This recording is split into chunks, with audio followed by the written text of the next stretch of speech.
Okay, quick question. If you saw a robot dog walking toward you right now, would you think cute tech?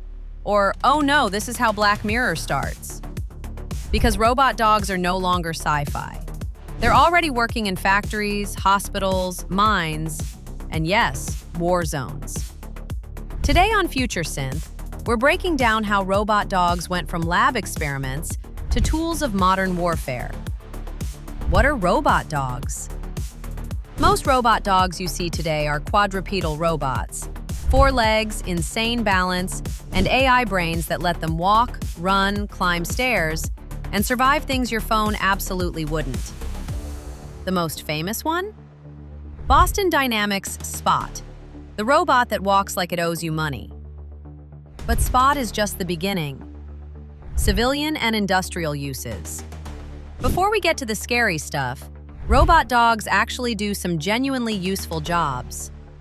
In factories and power plants, they inspect dangerous areas humans shouldn't be in, checking gas leaks, temperature spikes, structural damage.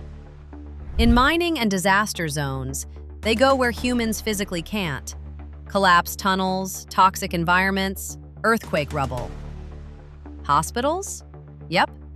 Some robot dogs were even used during COVID to monitor patients and deliver supplies. Because nothing says, "get well soon," like a metal dog staring into your soul. Enter the military. Now, this is where the Black Mirror episode really kicks in. Militaries around the world, especially the US and China, are experimenting with robot dogs for warfare.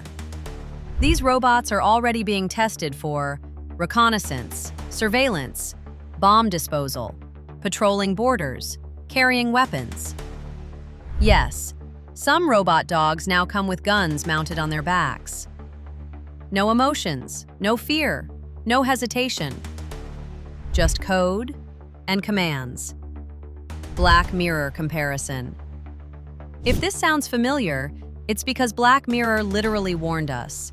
In the episode Metalhead, humanity is hunted by autonomous robotic dogs. Relentless, silent, unstoppable. What made it terrifying wasn't just the tech. It was the idea that once humans step out of the loop, machines don't stop. And here's the uncomfortable truth. Today's robot dogs aren't autonomous killers yet.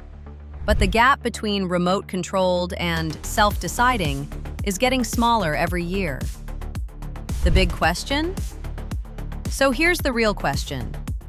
When wars are fought by machines instead of humans, does it make war less brutal or just easier to start? Because when there's no soldier at risk, no fear, no trauma, no consequences, what's stopping conflict from becoming casual? A software update away from disaster. Robot dogs can save lives.